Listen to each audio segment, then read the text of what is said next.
mukaga okugaruza higuru arahandikwa nkahe mustabo nayo bararuga mu district ndijo koko inendaga muntu yawe wena batera karuru kunuya nage barija bakwandika kahe umugato mustabo nabwecho mwije mwena muze muyero buku yekintu nakibe kama minisipali DJ na buramu I don't think I will repeat. What only happened is that I was cheated in my first election and people gave me advice to run as independent, and of which when we did, we won the election. Therefore I think it was befitting that I stood as independent. But now after we lost the first election, I had made up my mind not to come back and stand again, and because of the push for people doing hashtags Ajagaruka, people calling me every day that telling me to try come back and register and also stand as back to my party as NRM. I said let me give it a try and see where people are telling me the truth. Nenda kola service deliveries, nenda mukolera abantu. Ibintu byinje bibiriho mu municipality kwa Narugamu ndashanga biti bikibo tibikirebeka ngahati yandari aba no problem ya miziga national water gabuzi hata watozwa mizigo kunywa kandi imigani nabi yakoze minje kafa tibaci innovate je nago ngomugano ngo nakoze no izajya jigiro ya kuriri nabwecho ngenda kushaka gukora kundura imigano yona ndakushaka mpundure gravity flow schemes amiziga pipe ngenda gushenga garuke mu ngakore amiziga yagararuga kashaje n'ugagarukamo amiziga yagaruga apa bugonje gashomasi ikasi mu rwabo n'ingarukemo amiziga yagwe huye na rwamukundire na nawo ngakwatemo yane migano yona yafire yakoze kuruga kare ngaruke hagura ground tandike tukorera abantu obukangu hati yabije bahamize barenda kumpaka rubando kancumika kandi ukora nabinji abaye batari bananye bijire bakankurata bakegita hatimu nyine ho binje bunongo ababe batankuratira mu karura kahwire ukabaje bajanga umazima tukakora inshobe nabwecu tunakushaka kucumita karuru tukuhegaruze mu parlement azike tibo tumanya bakikura bafakaza barabona muniketereraga Museveni barija bararonda bahango abantu bakurikira ati abantu bari kuje mu binji bari kujya kwiceking ako abantu bakakundisha ibintu mwe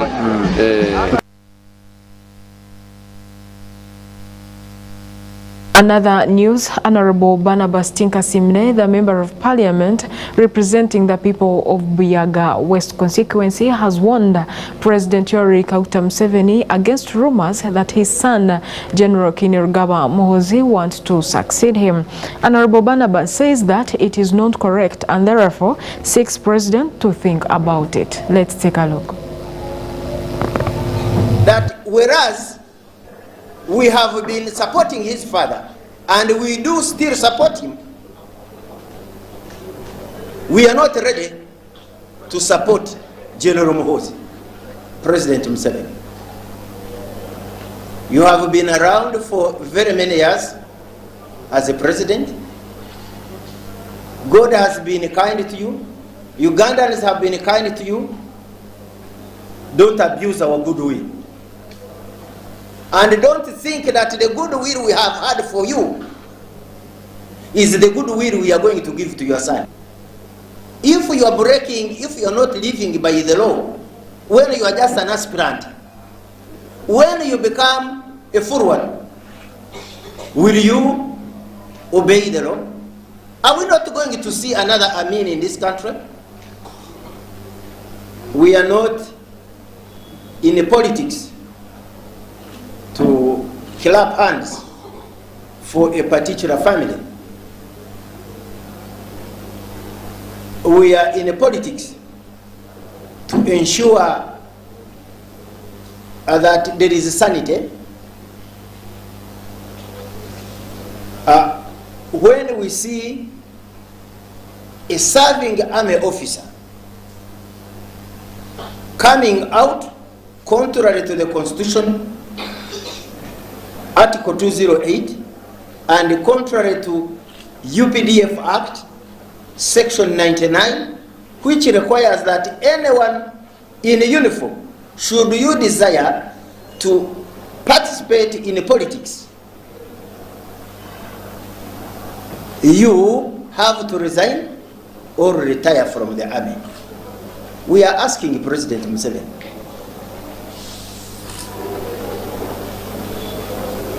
why are you doing this to us? What are you trying to tell this country?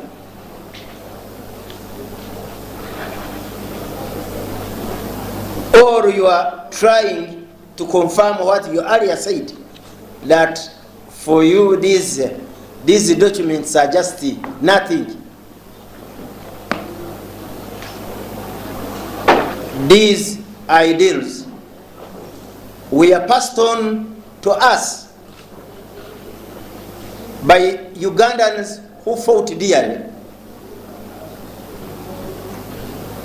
at independence, for us to attain independence. We would want any subsequent leader to preserve the Constitution. When this matter of breaking the Constitution is being done by your son, you leave us with very many questions. Yes, you want your son to succeed you, but why don't you follow a normal procedure? What is difficult? Why do you want to keep in the army and at the same time aspire for political office? What is difficult? Is there unfinished business Mohoz has to do in UPDF?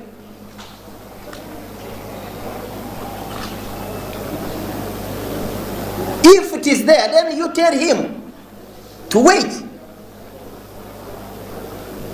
If you feel, and the way we are seeing events turning out, that you want your son to succeed you, then tell him to resign from the army and respect the laws of this country.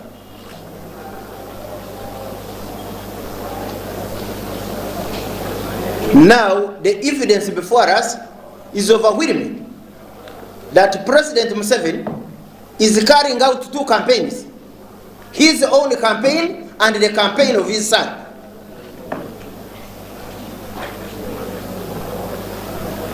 And we are inviting all Ugandans to look at that scenario of being power hungry.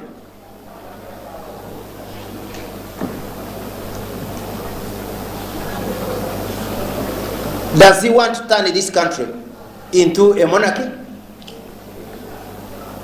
Maybe we can change the constitution and establish a kingdom where President Museveni is the king.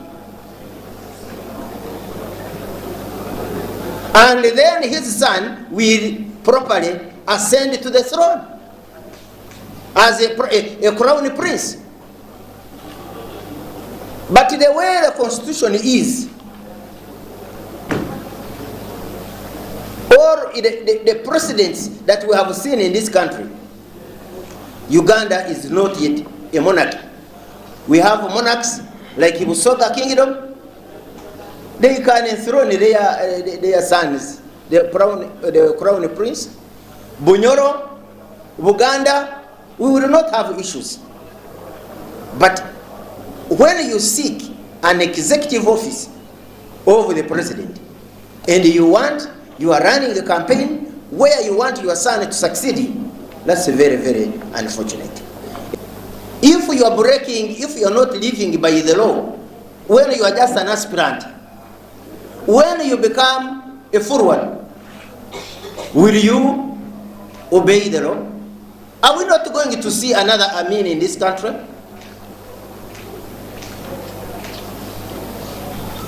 Let's leave the questions to the Ugandans. But we feel, and our critical guidance is that General Muhoozi should choose where it should belong. This thing of thinking of behaving like a hyena, which started smelling this side, the smell of ants, this side, the smell of meat, then he did like this the legs, and it ended up breaking into two pieces, splitting into two pieces. Choose where you want to belong, the army or the politics, and come out clearly. What are you fearing?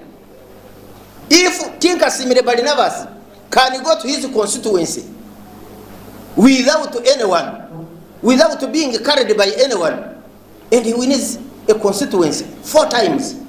For you, the army general, what are you fearing? If you are incompetent, why don't you leave us alone? What are you fearing? You say you are a general, what are you fearing? You have all the money. What are you fearing? Why don't you resign?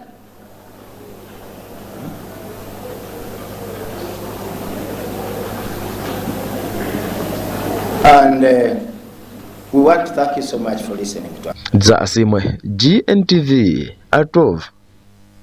For that report. And in another news, Deputy Secretary General of the National Resistance Movement, Honorable Rose Namayanja, has cautioned all National Resistance Movement supporters across the country to go and verify their names in the Yellow Book. The exercise started and will take only 3 days. We have more.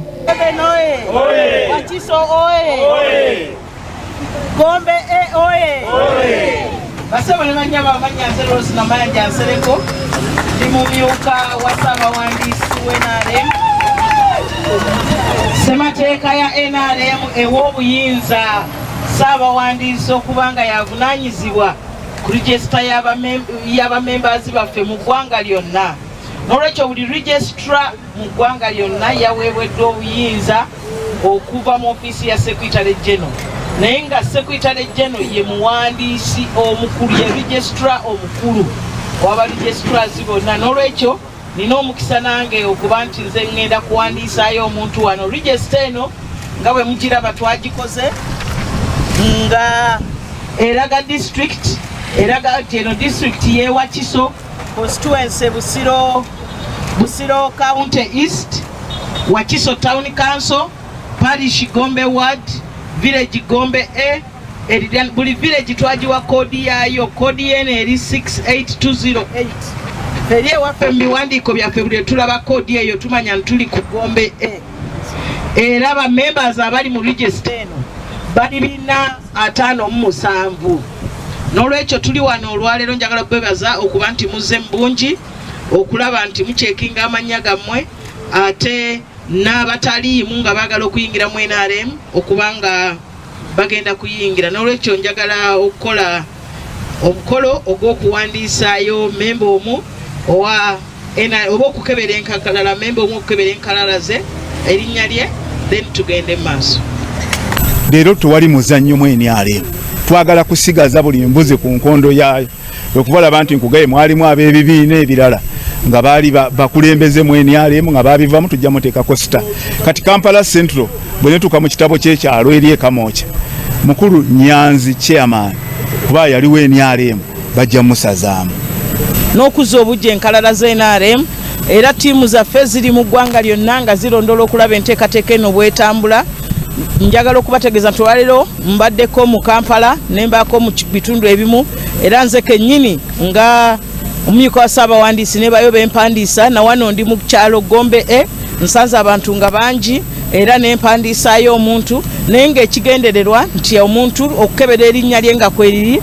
Abamu tusanze ng'ennanga muntu tezibaddeeko ne tuziteekako bazze nazo, era n'emyaka ne tugifuna n'essimu ne tugiteekamu. N'olwekyo njagala kwongera kwebaza olw'okujjumbira ba members naye ate n'abakulembeze b'NRM okuba nti beenyigidde mu nteekateeka eno. Tetunnaba kufuna kusomoozebwa kwonna, puroguramu etandise bulungi mu ggwanga lyonna.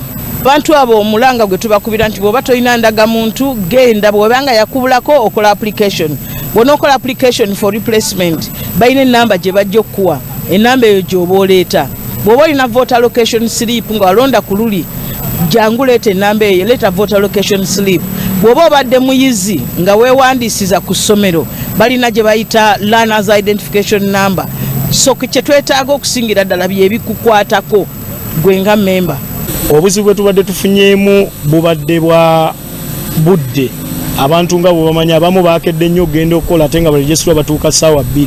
Naye ebirango bye twataddeyo ne bye tugenda okwongera oteekayo tugenda kufuba okulaba nga abantu abo bakeera baregistra bakeera ne babakolako mangu ne bagenda. Mpozi n'ekirala owa abaana b'amasomero abagadde nnyo ekibiina kino abaakava mu masomero nga tebalina liini, ennamba eyo gye babawa ate nga tebannafuna national ID, ate nga process gye tugenda okukoleramu omulimu guno yannaku nti naye tunyonyodde Secretary General okulaba nga wabeerawo embeera okusobola abaana abo okubanga bayingira mu register zaffe ate basobole okwetaba butereevu mu kulonda kw'ekibiina. Gotv ndi registra wa Gombe A.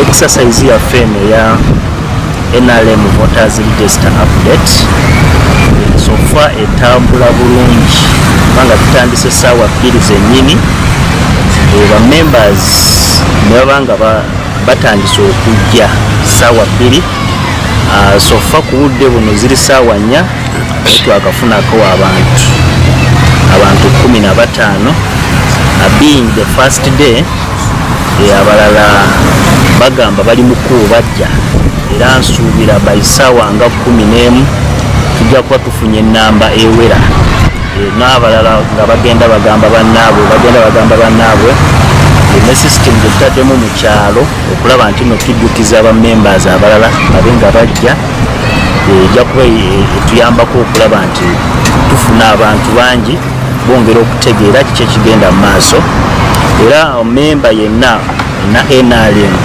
tetwaniriza balala nti oba ndi wano okunzize kweregisteringa awo nawo waliwo process kubanga nabo tubaniriza okujja naye tulinawo process gye balina okuyitamu bwetubanga tumumanyi nti wa NUP oba wa FDC oba wa kibiina ekirala kyonna ekyobyobufuzi tubaniriza okujja naye waliwo process gye bajja okugendamu basooke bajjuze empapula era bateekinge oath balabe nga bajoininga.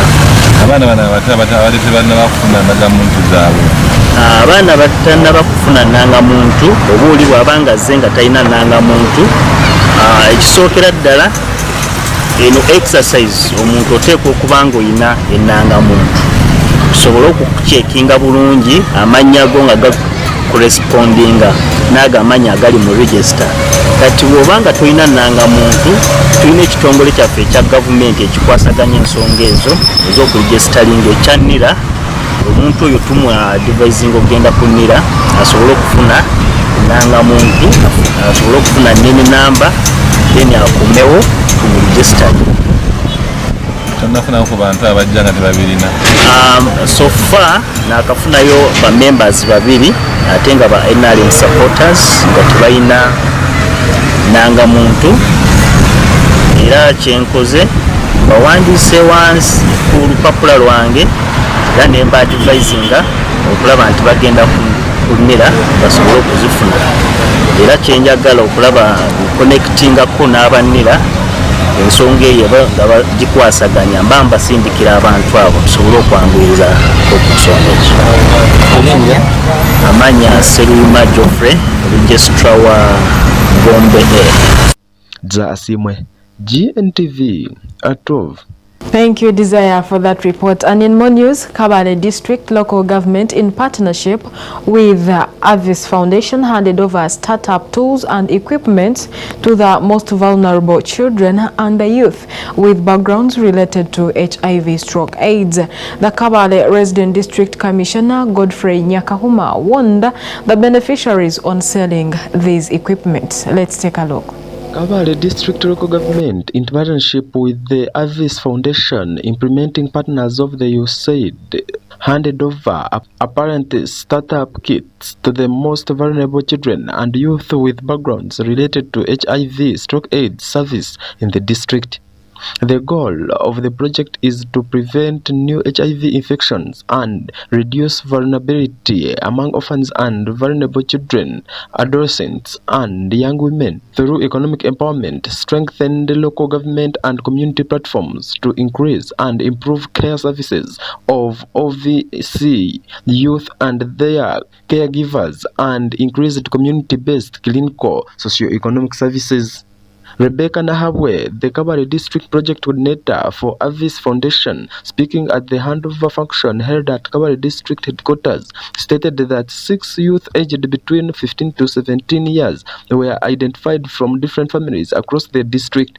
She mentioned that these youths have undergone 1-year training in various skills such as salon work, motor vehicle mechanics, tailoring, hairdressing, welding, and metal fabrication at different training centers in the district. As a USAID's activity, we work with vulnerable households that are affected and living with HIV, where we identify youth who are out of school, 15 to 17 years, and we skill them in different trades which are picked by themselves under the economic strengthening docket of the activity. And these youth look for what they can do. We identify artisans who are local within their areas, and then we place them for a period of 8 to 12 months. After they've completed the training, we give them toolkits.